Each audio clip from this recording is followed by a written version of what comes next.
একটু কাজে বের হয়েছিলাম, হঠাৎ মনে হলো বাইকের অবস্থা ভালো না, কাদাবালি ধুলা এগুলো লেগে আছে। তো বাইকটা ওয়াশ করা যাক। তো পাশেই একটা দোকান পেলাম, সেই দোকান থেকে আমি আজকে বাইকটা ওয়াশ করব। তো বাইক ওয়াশ করতে হলে একটু ইঞ্জিন ঠান্ডা করা লাগবে, এই জন্য ইঞ্জিনটা একটু ঠান্ডা করছি, মানে একটু রেস্ট দিচ্ছি বাইকটা, অনেক চালিয়ে এসেছে এই জন্য। তো চলুন ভিডিওটা শুরু করা যাক। A few moments later. আসসালামু আলাইকুম এভরিওয়ান, আমি হৃদয় আর আপনারা দেখছেন extreme motion SS blogs. So অনেক দিন পর নতুন একটা ভিডিও নিয়ে হাজির হলাম। অনেক দিন বলতে অনেক দিন, প্রায় 4-5 মাস পর একটা নতুন ভিডিও নিয়ে হাজির হয়েছি। তো ভিডিও না দেওয়ার কিছু কারণ ছিল, যেই কারণগুলো আমি অন্য কোনো ভিডিওতে ভালোভাবে এক্সপ্লেন করে বলবো যে আমার সাথে কি হয়েছিল, যার জন্য আমি ভিডিও করতে বা ভিডিও করি নাই বা আপলোড করি নাই। এই রিলেটেড আমি একটা ভিডিও করে ইনশাল্লাহ দেব।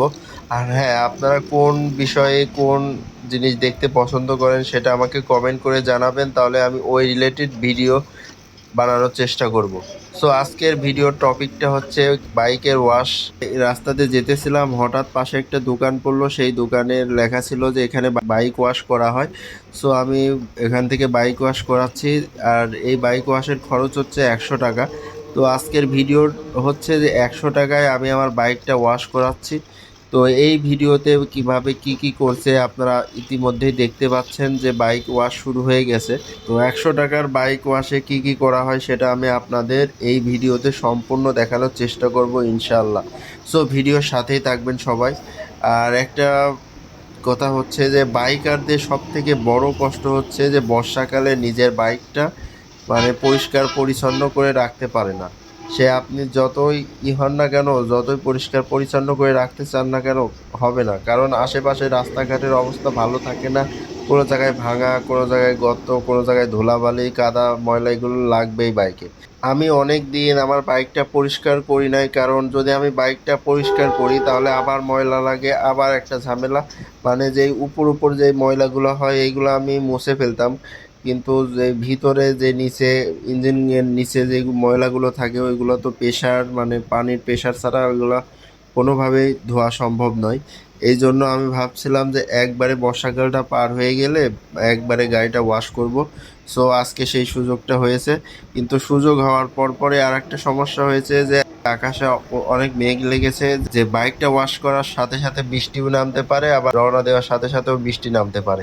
এটা আবার আর এক অন্যরকম পেইন হবে, কারণ আমি বাইকটা ইতিমধ্যে ওয়াশ করছি, এখন যদি আবার বৃষ্টি শুরু হয় রাস্তাঘাটে ময়লা কাদা এগুলোতে আবার মানে ওয়াশ করা না করা একই ব্যাপার হবে তখন। আপনারা ইতিমধ্যেই দেখতে পাচ্ছেন আমার বাইকের ওয়াশের কাজ এখনো চলছে। ছোট ভাই খুব যত্ন সহকারে ওয়াশ করছে। আর ওয়াশ করার মানে পদ্ধতিটা দেখে আমার খুব ভালো লাগলো, সে মনে হচ্ছে যে খুব দক্ষ, এগুলা করে করে অভ্যস্ত হয়ে গেছে সে। তো মানে আপনারা দেখতেই পাচ্ছেন সে হাতে ধরে ধরে সবকিছু করছে। এখানে যদি একটা ব্রাশ থাকলে আরো ভালো হতো, যে ব্রাশ দিয়ে করলে। আর মানে আমি তো অতটা ওয়াশ করি না আমার বাইক, আমি নিজেই ওয়াশ করতে পছন্দ করি।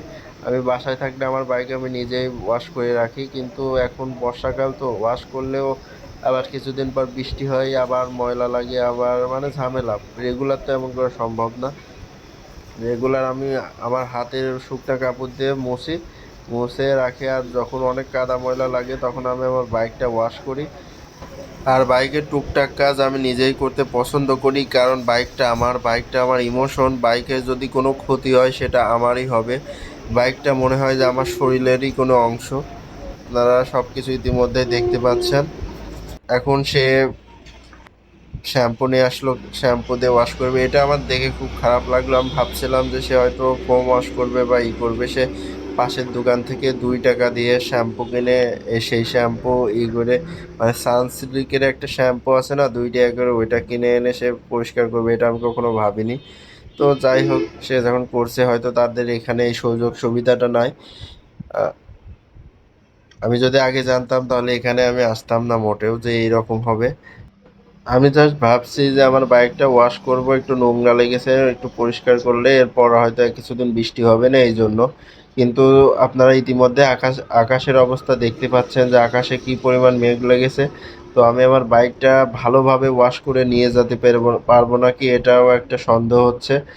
আল্লাহ না করুক এখন যেন বৃষ্টি না হয়, বৃষ্টি হলে তো মানে সবই বৃথা, টাকাটাও বৃথা, আবার মানে কষ্টটাও বৃথা, একটা সময় যাচ্ছে সব। অনেক কিছু আছে যেগুলো ম্যাশিং করতে পারে না কিন্তু মানুষের হাত করতে পারে, আবার অনেক কিছু আছে যেগুলো মানুষের হাত করতে পারে না ম্যাশিং করতে পারে। এই ভাইয়ের কাজগুলো দেখে আমার খুব ভালো লাগছে, সে খুব যত্ন সহকারে ধীরে সুস্থে ভালোভাবে ওয়াশ করছে, যেটা আমার খুব পছন্দ হয়েছে। দেখতেই পাচ্ছেন যেখানে যেখানে ময়লা আছে সে সেখানে সেখানে বারবার পরিষ্কার করছে, বারবার ধুচ্ছে। গাড়িতে ভালোভাবে শ্যাম্পু লাগানোর পর এবং ভালোভাবে ময়লা টয়লা পরিষ্কার করার পর সে এখন আবার পানি দিয়ে গাড়িটা ধুচ্ছে, যে ফাইনাল একটা ফিনিশিং দিচ্ছে যে গাড়িটার আউটলুকটা কেমন আসে, আর বাদ বাকি কোনো জায়গায় ময়লা টয়লা থাকে নাকি, এটা সব কিছুই এই ফিনিশিংয়ে সে ধুয়ে যাবে। বাইক ওয়াশ করার পরে বাইকের লুকটা কেমন আসে সেটা আমি আপনাদের দেখাবো। আসলে কোনো কিছু গোসল করানোর পরে এমনি তার লুকটা ভালো হয়ে যায়। যেমন আপনি যখন নিজে গোসল করবেন, স্নান করবেন, তখন আপনার একটা অন্যরকম গ্লেজ দেবে চেহারার ভিতরে। সেম ওই রকম বাইকেরও হয়, যে বাইকে আপনি ওয়াশ করানোর পরে বাইকটা একটু অন্যরকম গ্লেজ দেয়। সে আমাকে বলতেছিল যে আমার বাইকটাতে কি হলো, আপনার পলি করবেন নাকি হ্যান ত্যান। আমি বললাম না, আমি এগুলো কিছু করব না, এগুলাতে সমস্যা হয়, পরে পলি তুলতে গেলে রং টং উঠে যায়, আমি শুনেছি দেখেছি। এখানে আরো অনেক দোকান আছে, এখানে বাইকের যাবতীয় সব কাজই করা হয়। ওই এখানে যদি কোনো ট্যাঙ্কিতে কারোর রং উঠে যায়, ট্যাঙ্কিতে যদি ছিদ্র থাকে তাহলে এখানে ঠিক করা হয়। তো আপনারা এখানে চলে আসতে পারবেন। ঠিকানাটা হলো কুষ্টিয়া ত্রিমোহনী হাসপাতালের পাশেই এই দোকানটা আপনারা পেয়ে যাবেন। তো আমার বাইকের ওয়াশের কাজ শেষ হয়ে যাচ্ছে। তো ওয়াশ শেষ হওয়ার সময় আরেকটা জিনিস খারাপ লাগলো, যে যেই গাড়িটা যেই হাওয়া মেশিন দিয়ে যখন পরিষ্কার করা হয়, মানে পানিগুলো যখন শুকানো হয়, সেই মেশিনটা এখানে আছে কিন্তু সে ইউজ করলো না। পরে আমি বলার পরে সে একটু ইউজ করলো, আর সে নিজে থেকে মানে কাপড় দিয়ে মুছলো, এটা আমার কাছে ভালো লাগলো না। বাইকটার লুক কেমন লাগছে ওয়াশ করার পরে সেটাই আমি আপনাদের দেখানোর চেষ্টা করছি, দেখাচ্ছি। তো আপনারাই বলুন যে বাইকটা ওয়াশ কেমন হয়েছে।